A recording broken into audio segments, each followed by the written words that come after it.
அண்ணாமலைக்கு வந்து கன்ஃபார்ம் நீங்கள் சீட்டு கொடுத்தாகணும்னு சொல்லி பாஜக தலைமையும் சொல்லியிருக்காங்க. ஆனால் அதிமுகவில் இருக்க எடப்பாடி பழனிசாமி வந்து அவருக்கு சீட்டு கொடுக்க முடியாதுன்னு சொல்லியிருக்காங்க. எப்படி பார்க்குறீங்க? ஒரு சீட்டு கொடுக்கணும்னு நினைக்கிறீங்களா? ஏன்னா அவர் தான் பாஜக கட்சியை உள்ளே கொண்டு வந்ததை தமிழ்நாட்டுக்குள்ளே. அதாவது எடப்பாடி சொல்லி கேட்குற இடத்துல பிஜேபி இல்லை, முதல்ல அது தெரிஞ்சுக்கோங்க. பிஜேபி என்ன சொல்லுதோ அதை கேட்குற இடத்துல தான் எடப்பாடி இருக்கார்.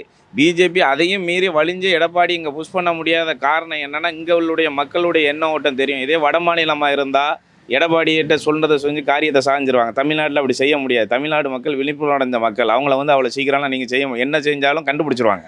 அதனால தான் பிஜேபி வேறு வழி இல்லாமல் எடப்பாடி மூலமாக செய்கிற மாதிரி சொல்லிக்கிட்டு இருக்கிறாங்க. மற்றபடி எடப்பாடி சொல்லிலாம் பிஜேபி கேட்குற அளவுக்குலாம் இல்லை. அது மட்டும் இல்லாமல் அண்ணாமலை போட்டியிட மாட்டார். ஏன்னா அவருக்கு வந்து தோல்வி விடுறதை அவர் விரும்ப மாட்டார். ஏற்கனவே 2 தேர்தலில் போட்டிட்டு அவர் தன்னை நிரூபிக்க முடியலையே. ஒரு சட்டப்பேரவை தேர்தலில் போட்டிருக்காரு, பார்லிமெண்ட் தேர்தலில் போட்டிட்டார். அவரால் நிரூபிக்க முடிஞ்சுதா? கோவையில் வந்து அதிகப்படியான வாக்கு அவர் எடுத்திருக்காருன்னு சொல்கிறாங்க. சரி, அதுமா அன்னைக்கு உள்ள வாக்கு எடுத்திருக்காங்க, 2வது வந்திருக்காரு. அப்புறம் அது வெற்றி பெற முடியலையே. வெற்றி பெறணும்ல, வாக்கு வந்து வெற்றியாக வரணும்ல. ஓடின ரேஸில் 2வது வந்திருக்காரு, அவ்வளோதான். அதை முன்னால் வரல அவர். அப்போ எப்படி இருந்தாலுமே அவர் வர முடியாது.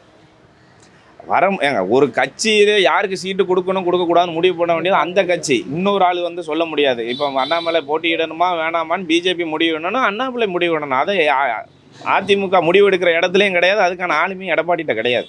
பிஜேபி தான் தலைமை. அதில் எந்த சந்தேகமும் இல்லை. Annamalai was doing well actually. அவர் தான் பிஜேபி நெக்ஸ்ட் லெவல் கொண்டு வந்ததே தமிழ்நாட்டில். பட்டு தெரியல என்ன உள்கட்சி போர்ஷன் தெரியல, என்ன பாலிடிக்ஸ். என்ன சொல்கிறாங்கன்னா, அவர் அதிகமாக பிரச்சனை பண்ணுறாரு, அவருக்குள்ளேயே அவர் கொஞ்சம் மைண்டு தெளிவாக இதெல்லாம் கிடையாது. அவர் நாலேஜபிள் பர்சன் தான். Is highly educated guy. He knows how to react and act. டெஃபினட்டாக அவர் வந்து நெக்ஸ்ட் லெவலில் கொண்டு போகிறாள். என்னன்னு தெரியல, something is wrong with BJP. 2026 ஒரு புதிய மாற்றம் வரணும்னு நினைக்கிறீங்களா, இல்லை இருக்கிற மாற்றமே இருக்கும்? புதிய மாற்றம் என்ன கொண்டு வரான்? எவனா இலவசம் தான் சொல்கிறான், அவனும் இலவசம் பண்ணுறான். தெர் இஸ் நோ சேஞ்ச் இல்லையா? அதுலேருந்து எதுவுமே புதுசாக எதுவும் சொல்லலையா? இருக்கிறத ஃப்ரீன்றது எக்ஸ்ட்ரா ஃப்ரீயாக தர போகிறானுங்க, அவ்வளோதான். என்னை பொறுத்தவரையும் இதுவே கண்டினியூ ஆனால் தான் ஓகே தான். நெக்ஸ்ட் வாரம் வந்து அவன் ஒன்றும் சுருட்டுறதுக்கு எதிர்பார்ப்பான். ஸோ எனக்கு பொறுத்தவரையும் ஓகே தான். இதை எப்படி பார்க்கணும் அப்படின்னு நாம ஒவ்வொரு கட்சிக்கும் ஒரு கொள்கை இருக்கும், கோட்பாடு இருக்கும். எங்கே நீங்கள் அண்ணாமலை அவர்களுடைய பேட்டியை பார்த்தீங்கன்னா அவர் சிறப்பாக பேசுவார். அரசியலுக்கு மூலதனமே பேச்சு தான் வச்சுக்கோங்களேன். அதில் அவர் வந்து ரொம்ப சூப்பராக பேசுவார். And he is an IPS officer. அவருடைய மூளையில் யாரை எப்படி ஃபேஸ் பண்ணணுன்றது அவர் நல்லா ஃபேஸ் பண்ணுவார். நீங்கள் சொன்ன மாதிரி பாஜக ஒரு பெரிய வளர்ச்சி அடைஞ்சது அப்படின்ற ஒரு பின்பத்தையும் அவர் ஏற்படுத்தினார். ஆக்சுவலி பாஜக பொன் ராதாகிருஷ்ணன் அவர்கள் இருக்கும்போதும் டாக்டர் தமிழிசை சவுந்தரராஜன் இருக்கும்போதே நல்ல க்ரோத்தை எடுத்தாங்க. தமிழிசை சவுந்தரராஜன்லாம் எனக்கு தெரிஞ்சு ப்ரெஸ் பீட் கொடுக்காம போன நாளே இருக்காது. அண்ட் ஆக்சுவலாக ஆப் டு தி பாயிண்ட் இருக்கும். ஸோ அண்ணாமலைன்றது ஒரு தனி ப்ரொஜெக்ஷனாக தெரியப்பட்டார். அது ஒரு மாநில கட்சியாக இருந்தால் அந்த ப்ரொஜெக்ஷன் நல்லாயிருக்கும். இது ஒரு தேசிய கட்சி. தேசிய கட்சியில் பார்த்திங்கன்னா தேசிய கட்சி தலைவர்கள் பார்த்திங்கன்னா இன்றைக்கி யாருன்றது மோர் தென் 99.9% ஆஃப் தி பிஜேபி பீப்புளுக்கு என்ன தெரியாது. மோடி, அமித்ஷா தான் ஹீரோஸாக தெரிவாங்க. அப்படி பர்சனலாக ஒரு கட்சியில் ஒருத்தரை தனிப்பட்ட முறையில் வளர்க்க மாட்டாங்க. அதனால தான் காங்கிரஸோடைய வீழ்ச்சியே இருந்துச்சு. ஸோ காங்கிரஸில் பார்த்தீங்கன்னா அம்மையார் சோனியா காந்தி என்ன பண்ணாங்கன்னா, எல்லாம் குடும்பாட்சின்னு சொன்ன உடனே அவங்க உடனே என்ன பண்ணிட்டாங்கன்னா, இந்த குடும்பாட்சியிலேருந்து நாங்கள் வெளியே வரோம்னு சொல்லிட்டு ஃபஸ்ட்டு அவங்க செஞ்சது என்னென்னா, டாக்டர் மன்மோகன் சிங்கை பிரதமராக்குனாங்க. ஸோ அவங்க குடும்ப அரசியலேருந்து வெளியே நின்றுச்சு. ராகுல் காந்தி பார்த்தீங்கன்னா ஒரு சூப்பர் ஸ்கீம் எடுத்துகிட்டு வந்தார், right to information act. Next வந்து பார்த்திங்கன்னா ஒரு எம்எல்ஏ இதுக்கு மேலே தப்பு பண்ணால் அவரை பதவி நீக்கம் பண்ணணும்னு அவர் எம்எல்ஏ மேலேயும் இவ்வளோ கேஸ் வரும்னு தெரிஞ்சே அவர் பண்ணார். ஆனால் அதோடைய விளைவு என்ன? இன்றைக்கி வரைக்கும் ஆட்சிக்கே வர முடியல. காரணம் அவங்களுடைய எம்எல்ஏஸ் எல்லாமே என்ன ஆகிட்டாங்க, அவங்க பார்ட்டியை விட்டுட்டு பிஜேபிக்கு போயிட்டாங்க. அண்ட் அவங்க பார்ட்டியில் நல்லா சோபிச்சு வளர்ந்த லீடர்ஸ் எல்லாருக்கும் அவங்க முக்கியத்துவத்தை குறைக்கும் போது எல்லாமே வந்து ஸ்டேட் பாலிட்டிஷியன் லீடர்ஸ் ஆகிட்டாங்க. மம்தா பானர்ஜியாக இருக்கட்டும், இங்கே கேரளா எடுத்துக்கோங்க, கர்நாடகா எடுத்துக்கோங்க, இந்த சைடு வாங்க நம்ம ஒரிசா எடுத்துக்கோங்க, பீகார் எடுத்துக்கோங்க. இவங்க எல்லாருமே ஆரிஜின் எங்கே இருக்குன்னு பாருங்களேன், காங்கிரஸ் தான் இருக்கும். ஸோ பெரியார் எங்கேருந்து வந்தார்? காங்கிரஸ்லேருந்து தான் வந்தாங்க. நம்ம மற்ற எல்லாருமே எங்கேருந்து வந்தாங்க? இங்கேருந்து தான் வந்தாங்க. So BJP is particularly growing with his uniqueness. So இதை நான் எப்படி பார்க்குறேன்னா, ஒரு தனி மனிதனின் துதிப்பாடலை காங்கிரஸ் ஏற்றதினால் காலகாலத்துக்கும் ஆட்சியை பிடிக்க முடியாத நிலைமைக்கு வந்ததுனால பிஜேபி தனது நிலைப்பாட்டில் தெளிவாக இருக்குது. அது என்ன இருக்குது, தனி புகழ்ச்சி ஒருத்தருக்கு இருக்கக்கூடாது. ஒரு 6 வருஷமோ என்னமோ தமிழிசை இருந்தாங்கன்னு நினைக்கிறேன். அவங்க நல்ல பேரும் புகழும் தமிழ்நாட்டில் வந்துச்சு. ஸோ அவங்கள நீங்கள் எடுத்து சும்மா அப்படியே எடுத்து போட முடியாது. உடனே அவங்கள கவர்னராக பதவி கொடுத்து 2 ஸ்டேட்டு கொடுத்துருந்தாங்கன்னு நினைக்கிறேன். நல்லா பண்ணாங்க. பட் ஆனால் அதில் ஒரு லெவலுக்கு போகும்போது தனி மனித புகழ்ச்சிக்கு மேலே அங்கே போயிடக்கூடாதுன்றது அவங்க தெளிவாக இருந்தாங்க பிஜேபி.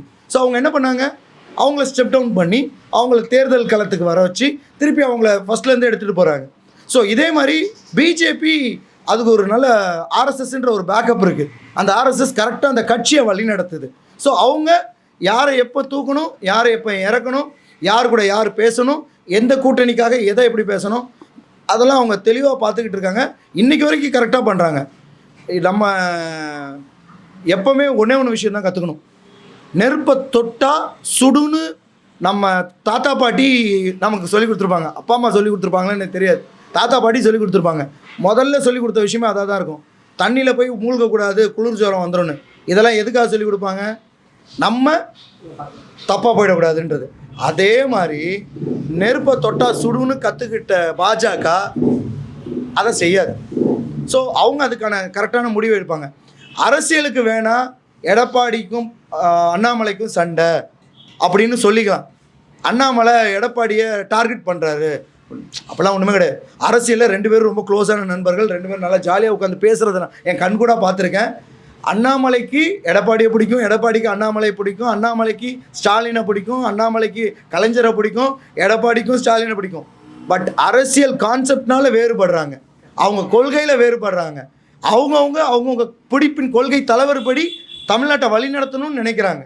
அதில் சில அரசியல் சூசகமும் இருக்கும். சில விஷயத்தை விட்டு கொடுத்து தான் பிடிப்பாங்க. ஸோ அதுக்கு அவங்க அந்த பாலிடிக்ஸ், நீங்கள் பேசுகிற இந்த பாலிடிக்ஸ் நல்லதுன்னு நினச்சா அதை என்கரேஜ் பண்ணிப்பாங்க, வேண்டாம்னா அவாய்ட் பண்ணிவிடுவாங்க. இவ்வளோதான் அதோட கான்செப்ட். அது அவங்க கட்சி விருப்பம், நம்ம அதில் தலையிட முடியாது. ஆனால் எடப்பாடி அவர்கள் வந்து வேண்டான்றாரு, பாஜக வந்து அவர் வரணும்னு சொல்கிறாங்க. அது கட்சி விருப்பம், கூட்டணிக்கு அது மாதிரிலாம். இதே எடப்பாடியை கூட பிஜேபி கழட்டி விடலாம் நினச்சா, எதை வேணாலும் பண்ணலாம். மேலே அவன் குடும்பி இருக்கும்போது இப்படி வேணாலும் ஆட்டி படைக்கலாம். 2027 யார் வரணும்னு நினைக்கிறீங்க? புதிய மாற்றமா இருக்குன்னு என்னவீங்களா? எல்லாமே ஒரு குட்டையில் ஒன்றா மட்டை தான், எவன் வந்தாலும் அப்படித்தான் இருக்கா. உங்களோட சப்போர்ட் யாருக்கு? நமக்கு சப்போர்ட்டுங்கிறது எதுவுமே கிடையாது. இந்த வேட்பாளர் எவன் நல்லவனா கெட்டவனா அதை தான் பார்த்து ஓட்டு போடுவான். உங்கள் எம்எல்ஏ யாரும்? ஆமாம், மேலே வர்றவன் எவன் வேணாலும் வரலாம். நம்ம எம்எல்ஏ நல்லவனா கெட்டவனா அதை மட்டும் பார்த்தா போதும். அவர் சொல்கிறது என்னென்னா, அண்ணாமலை வந்து அவர் நின்னா ஒரு சான்ஸ் வரலாம், வாய்ப்பு இருக்குது. ஆனால் அவருக்கு சீட்டு தரலைன்னும் போது அவங்க கட்சியில் தான் கேட்கணும். எடப்பாடி அவர்கள் என்ன சொல்கிறாருன்னா, அவருக்கு சீட்டு கொடுத்தா நாங்கள் தோந்துருவோம், அதனால் முடியாது அப்படின்னு சொல்கிறாரு. ஆனால் மேல் இடத்துல என்ன சொல்கிறாங்கன்னா, அவருக்கு நீங்கள் சீட்டு கொடுங்க அப்படின்னு சொல்லி சொல்கிறாங்க. அது கொடுத்து பார்க்கலாம், ஒரு சான்ஸு. ஒரு சான்ஸ் கொடுத்து பார்க்கலாம். நீங்கள் எப்படி நினைக்கிறீங்க? 2026 ஒரு புதிய மாற்றம் வரணுமா, இல்லை இருக்கிற மாற்றமே வரணும்? இருக்கிற மாற்றத்தை சொல்ல முடியாது. ஒரு புதிய மாற்றம் வந்தால் ஒரு நல்லா தான் இருக்கும். அப்படி அவரெல்லாம் கட்சிக்காக பாடுபட்டு வைத்தாங்க. அதாவது தனிப்பட்ட முறையில் எப்படியோ கட்சிக்காக பாடுபட்டாங்க. யாரெல்லாம் கட்சிக்காக பாடுபட்டுன்னு அவங்க கொடுக்கணும். அதுக்கு என்ன அதாவது கட்சி வேலை செய்து பலன் இவ்வளோ கட்சி போராட்டம் பண்ணி அவ்வளோ கேஸ் வாங்கி எவ்வளோ கஷ்டப்பட்டுட்டாங்க. அதனால் அவங்களுக்கு கொடுக்கறதுல ஒன்றும் தப்பு ஒன்றும் கிடையாது. அவர் வேணான்னா கூட கட்சி கொடுக்க சொல்ல அவங்க அது கட்சி கட்டுப்பட்டு நிற்பாங்க. எடப்பாடி அவர்கள் என்ன சொல்கிறாருன்னா, அவர் வந்து தோற்றுருன்னு சொல்லி ஒரு எண்ணத்தில் இருக்காரு. அதாவது எப்பவுமே டிஎம்கே பிரேமலா டிஎம்கே பற்றி எவ்வளோ பேசினாங்க. இன்றைக்கி அவங்களா கூட கூட்டு பண்ணி பற்றியா ஸ்டாலின் பற்றி எவ்வளோ பேசினாங்க மீட்டிங். இன்றைக்கி அவங்களா கூட அவங்க சப்போர்ட் பண்ணி பேசல. மதிமுக எவ்வளோ பேசினாங்க ஸ்டாலின் பற்றிலாம். இன்றைக்கி அவங்களா கூட ஒன்றா இல்லையா. அரசியல் இதெல்லாம் சகஜம்னவங்க, இதெல்லாம் ஒரு பெரிய விஷயமே கிடையாது. அது அரசியல் எதுக்கு ஆப்போசிட்டியாக சொல்லி எல்லாம் பேசுறது தான். அது வந்து நம்ம அதை தப்பாக ஏற்ற முடியாது. ஒன்றா ஒன்று அது ஒன்றும் பண்ண முடியாது. அதுக்காக ஒன்றும் முடியாது. அதுக்காக அன்றைக்கி அவர் பேசினாரு, இன்னைக்கு பண்ணால் எந்த கட்சியாக எவன் யோகிமாக்குறான்? டிஎம்கே இருக்கிற அத்தனை கட்சியாக தான் இத்தனை யோகிமாக்குறான். எல்லாம் டிஎம்கே திட்டினவரான். அப்போ டிஎம்கே வந்து நிற்கிறான். அப்போ வந்து அப்போ மட்டும் ஒத்துக்கல, அண்ணாமலை ஏடிஎம்கே கட்சி ஒத்துனா அது மட்டும் ஒத்துக்க முடியாதா? அவருன்னா அவருடைய நியாயத்தங்கள் பண்ணாங்க. சும்மா சொல்கிறேன், அவங்க நியாயங்களை குட்டி வச்சாங்க. அந்த நியாயங்கள் ஒரு தப்புன்னா தப்பு, யாராக இருந்தாலும் தப்பு தானே. யார் இருந்தாலும் சரி தப்பு. அவரும் தப்பு கேட்டார். அவர் போலீஸ் அதிகாரினால நேர்மையான தப்பு கேட்டார். அதை நம்ம குறை சொல்ல முடியாது. ஆனால் இன்றைக்கி நம்ம அவர் திட்டினாரு, இன்றைக்கி நமக்கு இது பண்ணக்கூடாதுன்னு சொல்கிறது தான் தப்பு. அண்ணாமலைக்கு தொகுதி கொடுத்தா என்ன, கொடுக்கலாம் என்ன? அது வெட்டு சும்மா சாட்டை எடுத்தது உடம்புல அடிச்சுக்கிடுச்சு இல்லை அந்த மாதிரி வெட்டு அவர் வந்து ஒரு இப்போ கொடுக்கலையே, இப்போ அடிச்சுக்க வேண்டியதானே, எனக்கு கொடுக்கலையேன்னு சொல்லிட்டு. அவர் ஐபிஎஸ் படித்த ஒரு போலீஸ்காரரு, அவர் எவ்வளோ திறமையாக இருக்கணும். இவ்வளோ நாள் பாடுபடுறதுக்கு ஒரு தொகுதி கொடுத்துருக்காங்களா? ஒன்றும் கிடையாது. அப்புறம் அவங்க ஆட்சிக்கு வந்து என்ன பண்ண போகிறாங்க? அவருக்கு அப்போ தொகுதியை கொடுக்க மாட்டாருன்னு சொல்றாங்க. எடுபடி ஆமாம், எடுபடி தான், அவ்வளோதான். போச்சு, போலீஸ் வேலையும் போச்சு, நல்ல கௌரவமான வேலையும் போச்சு. யோசனை பண்ணார், நின்னா ஜெயிப்ப முடியாதான்னு யோசனை பண்ணி தான் இருக்கிறாரு. அவர் எனக்கு கோயிலில் ஒரு பக்கம் தொகுதி கொடுங்கன்னு சொல்லி கேட்குற மாதிரி இருக்குது. அவங்களும் யோசனை பண்ணி தான் இருக்கிறாங்க, கொடுக்கலாமா வேண்டாமா யோசனை பண்ணி தான் இருக்கிறாங்க. அவரே யோசனை இருக்காரு, அப்புறம் எப்படி கட்சி மேலே தான் பண்ணிட்டு இருக்கிறாங்க. வேறு இது என்ன புதுசாக என்ன இருக்குது? பாஜக தலைமை வந்து ஏற்கனவே அந்த தொகுதியில் வேற ஒருத்தங்க நிப்பாட்டியிருக்காங்க. அதான் கொடுக்க முடியாது, சும்மா வாய் சொல்லாத பேசிட்டே இருக்க வேண்டியது. எனக்கு இதை தொகுதி யாருமே எடுபடியாக தான் செய்வார். அதே தான் நடக்கும். உண்மையில கடைசி வரைக்கும் கேட்குற இந்த மாதிரி தான் பிரச்சனை நடந்து தான் இருக்கும். அவர் பேசிதான் இருப்பார், தவளை வாயால் கட்டு போகிற மாதிரி பேசினே இருப்பார், அவ்வளோதான். அது அவங்க 2 பேர் உள்கட்சி பிரச்சனை. இதில் வந்து நம்ம சொல்கிறதுக்கு இல்லை. இவர் அவரை பற்றி நிறைய பேசியிருக்காரு, அவர் இவரை பற்றி நிறைய பேசிக்கிறாரு. இவருக்காக நின்று அவர் போய் அந்த தொகுதியில் போய் இவர் இந்த வேட்பாளருக்கு ஓட்டு போடணும் இவரும் கேட்க மாட்டார். அவரும் இங்கே வந்து வேட்பாளருக்கு எடப்பாடி ஓட்டு போடணும் அண்ணாமலையும் கேட்க மாட்டார். என்ன மாற்றி 2 பேர் தான் பேசிப்பாங்களே தவிர இருக்கிறவங்களும் முட்டாளாக்குறதுக்கு அவங்க ஒரு சீன் போடுறாங்க தான். ஆனால் அண்ணாமலை வந்து இப்போ எனக்கு தொகுதி தரலன்னா சாட்டையால் அவர் அடிச்சுவார்னு நினைக்கிறீங்களா? இது ஒரு நல்ல கேள்விதான். சாட்டையில் அவரே அடிச்சு கொடுத்தாக்கா வந்து போட்டி கொஞ்சம் கடுமையாக இருக்கும். ஆனால் இருக்கிற வந்த இதுக்கு கொடுக்கலனாலும் சாட்டையெல்லாம் அடித்தாலும் அவருக்கு என்ன பண்ண போகிறோம், அடிச்சுக்கின்னு போக வேண்டியதுதான். ஆகிட்டான், கொஞ்சம் கம்மி பண்ணுறாங்க தான். எல்லாரையும் இப்போ தம்பின்னு பேசுகிறான், அண்ணான்னா அண்ணான்னு பேசுகிறான். அவன் அந்த மாதிரி இல்லை, வந்தவொன்னு தப்பா நான் அண்ணா கட்சியில் அவனை ஒரு அவங்க கம்மிட்டாங்க. அடுத்தது என்ன கேட்க போகிறேன்? 2026 யார் வரணும்னு நீங்கள் நினைக்கிறீங்க? நான் டிஎம்கே உதயசூரியன் தான் வரணும். நீங்கள் திமுகவில் வந்து இப்போ பெண்களுக்கு வந்து 1000 ரூபாய் கொடுத்த இடத்துல 2000 ரூபாயா தரேன்னு சொல்லியிருக்காங்க. ஏற்கனவே வந்து அந்த இடத்துல அவங்க இன்னைக்கு 5,00,000 கோடி கடன் இருக்குன்னு சொல்லியிருக்காங்க. இது வந்து அவங்க சரி பண்ணிடுவாங்கன்னு நினைக்கிறீங்களா? வந்தால் சரி பண்ணிடுவானுங்கப்பா, வந்தால் சரி பண்ணுவானுங்க. வரலன்னா என்ன பண்ண முடியும்? இப்போ நம்மளுக்கு கொடுக்குறான்றாங்க, வந்தால் தான் கொடுக்க போகிறாங்க, இல்லைன்னா இல்லை.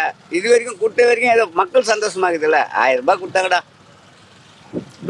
நம்மளை எதிர்பார்க்காத பொண்டாட்டிங்க பேங்க்குக்கு போகிறாங்க, ஒரு 1000 ரூபாய் எடுத்துன்னு வராங்க, எந்த ஒரு செலவு பண்ணிக்கிறாங்க. என்ன பஸ்ஸுக்கு எதிர்பார்க்கல, பஸ்ஸுக்கு காலையில் காசு கொடுங்க, ஒரு 50 ரூபா தான் கொடுங்க, 100 ரூபா தான் கொடுங்க, நம்மளை கேட்காத போகிறாங்க.